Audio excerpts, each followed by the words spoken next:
Hello friends, welcome back to my another Adobe Premiere Pro tutorial. আমি MSPLEMON। প্রথমেই thanks জানাচ্ছি আমার ভিডিওটি দেখার জন্য। আজকে আমি কি ভিডিও করব বা কি কাজ করব সেটা অবশ্যই আপনারা দেখে বুঝতে পেরেছেন। আজকে আমি যা করব সেটা হচ্ছে slow motion video. Adobe Premiere Pro দিয়ে মাঝে মাঝে আমাদের ফুটেজের মধ্যে কিছু স্লো মোশন বা কিছু ফাস্ট মোশন দিতে হয়।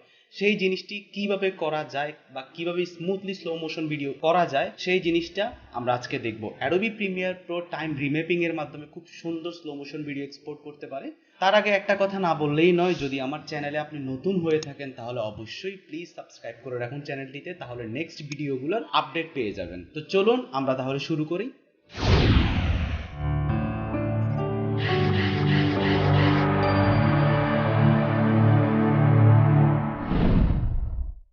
তো প্রথমে আমি যে জিনিসটি করেছি, প্রথমে আমি আমার প্রজেক্ট প্যানেলে একটি ফুটেজ এনে রেখেছি যেটা দিয়ে আমি আজকে স্লো মোশন ভিডিও বানাবো। জাস্ট আমি ওই ফুটেজের উপরে রাইট বাটন ক্লিক করে সিকোয়েন্স ফ্রম ক্লিপ দিয়ে একটা সিকোয়েন্স ক্রিয়েট করেছি। এই সিকোয়েন্স ক্রিয়েট করার পেছনে আমি একটা কথা না বললেই নয়, আপনি যদি স্মুথ স্লো মোশন ভিডিও বানাতে চান তাহলে আপনাকে একটা জিনিস মাথায় রাখতে হবে, আপনার ফুটেজটি অবশ্যই 50 ফ্রেম পার সেকেন্ডের উপরে থাকতে হবে। 50 ফ্রেম পার সেকেন্ডের নিচে থাকলে স্মুথ স্লো মোশন ভিডিও হবে না। আমার ফুটেজটি প্রায় 60 ফ্রেম পার সেকেন্ডের সমান, তাই আমি এটা দিয়ে স্মুথ স্লো মোশন ভিডিও বানাবো। তো ভিডিও ফুটেজ স্লো বা ফাস্ট বানানোর জন্য অ্যাডোবি প্রিমিয়ার প্রোতে ডিফল্ট তিনটা অপশন থাকে। এটা হচ্ছে স্পিড অ্যান্ড ডিউরেশন, এবং তারপরেরটা হচ্ছে রেট স্ট্রেচ টুল, আবার আরেকটা হচ্ছে টাইম রিম্যাপিং। আজকে আমরা তিনটা স্টেপ সম্পর্কে কিছু ধারণা নিব। প্রথমে আমি ক্লিপসের উপরে রাইট বাটন ক্লিক করলাম, রাইট বাটন ক্লিক করে স্পিড অ্যান্ড ডিউরেশন গেলাম। স্পিড অ্যান্ড ডিউরেশন হচ্ছে একটা ফুটেজের বাই ডিফল্ট স্পিড থাকে 100, 300 দিয়ে আমি সেটাকে ফাস্ট করেছি। যদি একটু প্রিভিউ দেখেন তাহলে সেটা বুঝতে পারবেন এই ফুটেজটি অনেক ফাস্ট হয়ে গেছে। ফাস্ট হয়ে গেলে ফুটেজের ডিউরেশনটা অনেক কমে যায়। এরপরে আমি আবার এটাকে স্লো মোশন করব, সেই জন্য আমি যেটা করেছি জাস্ট 40 দিয়ে দিয়েছি। এখন আমার ক্লিপসের ডিউরেশনটা অনেক বেড়ে গিয়েছে এবং ভিডিও ফুটেজটা একদম স্লো হয়ে গিয়েছে। যদি আমি একটু প্রিভিউর দিকে তাকাই তাহলে বুঝতে পারবো আমার ফুটেজটি অনেক স্লো মোশন দেখাচ্ছে।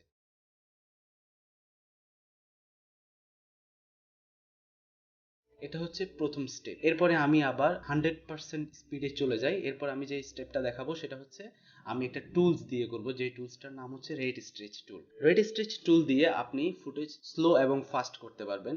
কিভাবে ফাস্ট এবং স্লো করবেন, জাস্ট রেট স্ট্রেচ টুলটা সিলেক্ট করে আপনি যদি ফুটেজের এন্ড পয়েন্টে ড্র্যাগ করে যদি আপনি রাইট সাইডে নিয়ে যাবেন তাহলে আপনার ফুটেজের ডিউরেশন বাড়বে, অর্থাৎ আপনার ফুটেজটা স্লো হবে।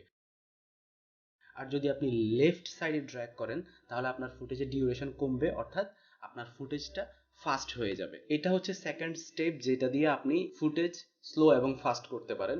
তো ফ্রেন্ডস, আমি আবার প্রিভিয়াস স্পিড অর্থাৎ 100%-এ চলে যাই।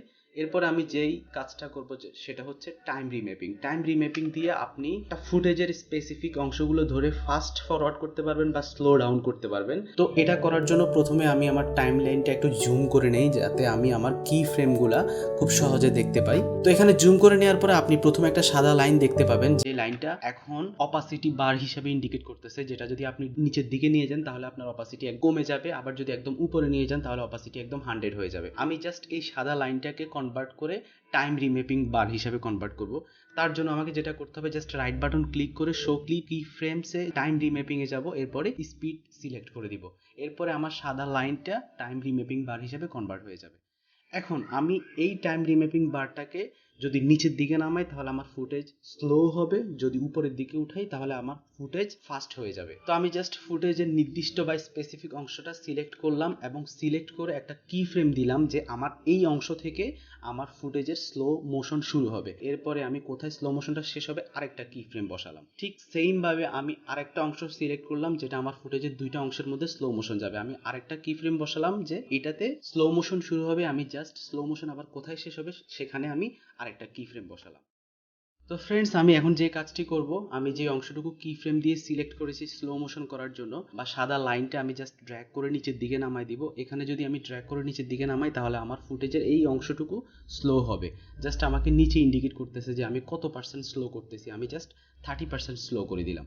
পরের কি ফ্রেমের অংশটুকু আমি জাস্ট স্পিড আপ করে দিব, এই জন্য আমি জাস্ট ড্র্যাগ করে উপরের দিকে উঠাই দিলাম যাতে এই অংশটুকু আমার একটু ফাস্ট স্পিড থাকে। এরপরের অংশটুকু আমি আবার জাস্ট ড্র্যাগ করে নিচের দিকে নামাই দিলাম এবং 30% করে দিলাম যাতে আমার স্লোটা 30% পর্যন্ত থাকে, অর্থাৎ আমার স্পিডটা 30% থাকে। এই ফাস্ট এবং স্লো করার মাঝে আমার ফুটেজের ডিউরেশনটা কিন্তু কমে বাড়ে, অর্থাৎ আমার ফুটেজ যখন আমি স্লো করব তখন আমার ফুটেজের ডিউরেশন বাড়বে, আর যখন ফাস্ট করব তখন আমার ফুটেজের ডিউরেশন কমবে। তো আমি যদি এখন একটু প্রিভিউ দেখি তাহলে বুঝতে পারবেন যে আমার কোন অংশটুকু স্লো হয়েছে আবার কোন অংশটুকু ফাস্ট হয়েছে।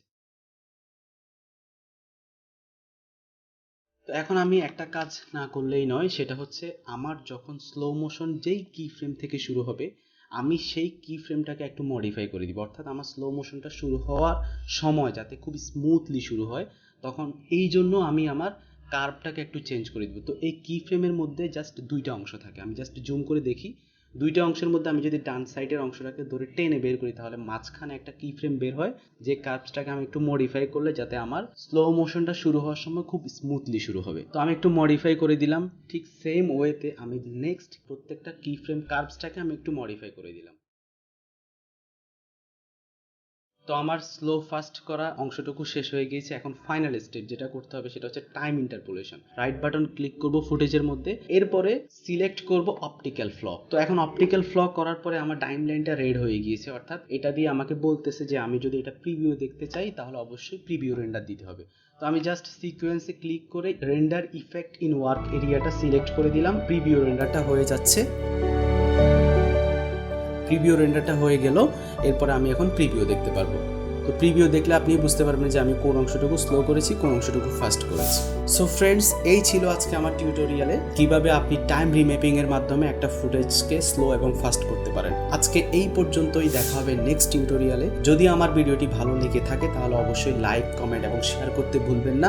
আর প্লিজ অবশ্যই হিট সাবস্ক্রাইব বাটন, তাহলে নেক্সট টিউটোরিয়ালগুলোর আপডেট পেয়ে যাবেন। আজকে এই পর্যন্তই, ভালো থাকুন, সুস্থ থাকুন, টিল দেন টেক কেয়ার।